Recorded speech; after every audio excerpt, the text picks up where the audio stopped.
दोस्तों 18 जून 2023 को American ocean tourism company OceanGate अपने एक सबमर्सिबल टाइटन को भेजती है नॉर्थ अटलांटिक ओशियन के उस जगह पर जहां पर टाइटैनिक का मलबा पड़ा हुआ है। यह कोई टाइटैनिक का सर्च ऑपरेशन नहीं बल्कि टाइटैनिक का रेक देखने के लिए एक अंडर वाटर टूर था और इस टूर का हिस्सा थे 5 लोग। ओशियन गेट के सीईओ और founder Stockton Rush, Titanic expert Paul Henry, British billionaire Hamish Harding, Pakistani British businessman Shahzada Dawood और उनका 19 साल का बेटा सुलेमान दाऊद। ये पांचों सवार होते हैं 21 फीट लंबा टाइटन सबमर्सिबल में टाइटैनिक का रेक देखने के लिए। सुबह के 8 बजे इन्होंने अपने सफ़र की शुरुआत की। सफ़र की शुरुआत होते ही हर 15 मिनट बाद टाइटन सबमर्सिबल सिग्नल भेजती है अपने ऊपर खड़ी प्रिंस पोलर जहाज़ को, जहाँ से इस पूरे टूर को ऑपरेट किया जा रहा था। यहाँ पर एक बात बताता चलूँ कि टाइटन एक सबमर्सिबल था, सबमरीन नहीं। वैसे तो इन दोनों का ही काम पानी के अंदर जाने का है, लेकिन दोनों में एक बहुत बड़ा फ़र्क है। सबमरीन उसे कहते हैं जिसके पास इतना पावर होता है कि वो पोर्ट को खुद छोड़ सके और पानी के अंदर अपना काम करके फिर से पोर्ट पर वापस आ सके। यह बिल्कुल इंडिपेंडेंट होता है, इसे पानी के अंदर भेजने के लिए किसी दूसरे शिप की ज़रूरत नहीं पड़ती।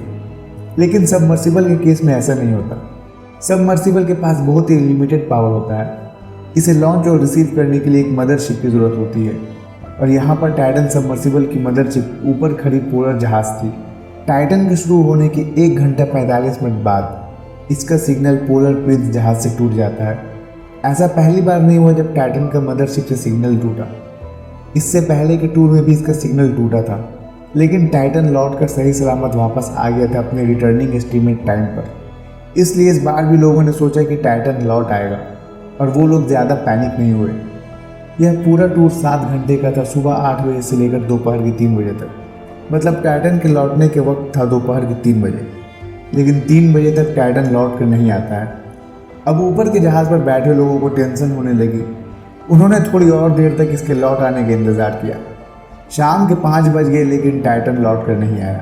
शाम के 5:40 पर पोलर प्रिंस के मेंबर्स ने यूएस कोस्ट गार्ड को इन्फॉर्म किया कि टाइटन के लौट आने का टाइम था 3 बजे, लेकिन अभी तक उसका कुछ पता नहीं है।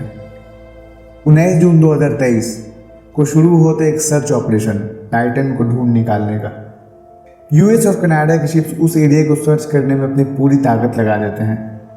कुछ शिप्स और एयरक्राफ्ट ने सोनर बायोस का भी यूज़ किया 4000 मीटर तक अंडर वाटर स्कैन करने के लिए, लेकिन कुछ भी पता नहीं चलता है।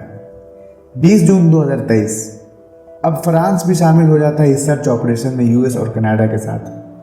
फ्रांस अपने एक शिप एटलांटो को डिप्लॉय करता है ओशियन में, जिसमें एक डीप सी डाइविंग वेसल लगा होता है।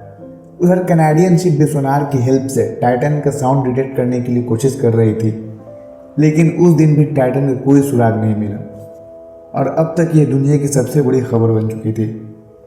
21 जून 2023 US coast guard, US navy, Canadian coast guard और ओशियन गेट एक्सपीडिशन एक यूनिफाइड कमांड एस्टैब्लिश करते हैं टाइटन को ढूंढने के लिए। और इसी दिन कनाडियन एयरक्राफ्ट को आरओवी रिमोटली ऑपरेटेड व्हीकल ने एक अंडर वाटर साउंड डिटेक्ट किया। उन्होंने इस साउंड का डेटा यूएस नेवी एक्सपर्ट को भेजा एनालिसिस के लिए, लेकिन अफसोस यह साउंड भी टाइटन का नहीं था।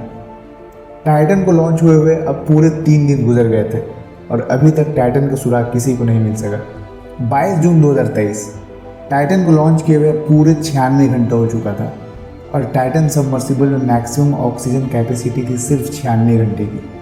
अब सर्च ऑपरेशन टीम और ओशियन गेट एक्सपीडिशन ने लोगों को रेस्क्यू करने की उम्मीद लगभग छोड़ दी थी। अब उनका बस एक ही एम था, टाइटन के बारे में पता करना। और इतने दिन की कड़ी मेहनत के बाद आखिरकार उन्हें टाइटन का सुराग मिल गया। शाम के 3:48 पर आरओवी ने टाइटन का पिछला हिस्सा को गिरा हुआ पाया, टाइटैनिक रेक से कुछ ही मीटर की दूरी पर। और रात के 8 बजे यूएस कोस्ट गार्ड जॉन मॉगर ने एक पब्लिकली स्टेटमेंट दिया कि टाइटैनिक का रेक देखने गए 5 लोग टाइटन के कैटास्ट्रॉफिक इम्प्लोजन की वजह से मारे गए। इम्प्लोजन का मतलब टाइटन सबमर्सिबल पानी के हाई प्रेशर की वजह से खुद में ही सिकुड़ गया और यह सब हुआ मात्र 0.3 सेकंड में। टाइटन के अंदर बैठे हुए लोगों को इतने कम समय में हुए इम्प्लोजन के बारे में पता भी नहीं चला होगा और सैडली उन्हें अपने डेथ के बारे में भी पता तक नहीं चला होगा। यह सब कुछ बस एक पलक झपकने के वक्त में हो गया होगा और जो टाइटन एक डूबे हुए जहाज़ को देखने गई थी वो आज खुद लापता हो गई। अब यहाँ पर हर तरफ से सवाल उठने लगा ओशियन गेट की सेफ्टी पर। पहली बात कि टाइटन का वेसल जिसके अंदर लोग बैठे थे वो इतना अंडर वाटर ट्रैवल करने के लिए सर्टिफाइड ही नहीं था किसी भी एजेंसी या किसी ऑर्गेनाइजेशन से। दूसरी बात, टाइटन की बॉडी जिस मटेरियल से बनी थी वो थी carbon fibre. Basically carbon fibre को अंडर वाटर जाने के लिए एक अच्छा मटेरियल नहीं समझा जाता है, क्योंकि 4 किलोमीटर पानी के अंदर का दबाव बहुत ज़्यादा होता है और अंडर वाटर वेव्स इस प्रेशर को और भी ज़्यादा बढ़ा देती है। 2002 के इंटरव्यू में ओशियन गेट के सीईओ रश ने यह बात कही थी कि टाइटन को डिज़ाइन करते हुए मैंने कुछ रूल्स तोड़े हैं। अगर आप रूल में बंधे रहोगे तो आप कुछ अलग नहीं कर सकते हो।